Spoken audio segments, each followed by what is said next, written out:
नमस्कार जय जगन्नाथ विश्व प्रसिद्ध रथयात्रा मो तरफ आपण मानक अनेक अनेक शुभेच्छा। आज तो आम महाप्रभु बहुत सुंदर बेस सजी हुई मौसी माँ घर को जाऊे तेणु मुझे भाविली चलो फूल तुलसी देकी ठाकुर को मुझे सजेकी भलसे पूजा करनेबी। पूजा करने पर आम तो मंदिर जावाक प्लां करूँ किंतु किसी कारणवश कैनसल भी सेटा होईगला। एठी स्वामी कहले कि टिके मिठा बरा करनी आज भाया दिन में मिठा बरा तो खाइबा निहाती दरकार ना। मुझे कहली ठीक अच्छे बनई नौ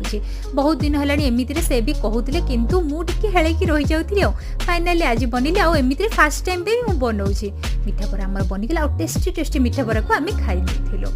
संध्या बेले से कहले चलो एमती आज भी संडे तेणु बाहर को टिके जाकि बुलाबुली करके आसपा एमती तुम भी बहुत दिन है जाइन कहली ठीक अच्छे चलो पाखापाखि टिके जाकि शॉपिंग मॉल आड़े टिके बुलिकी गोटे राउंड आसलु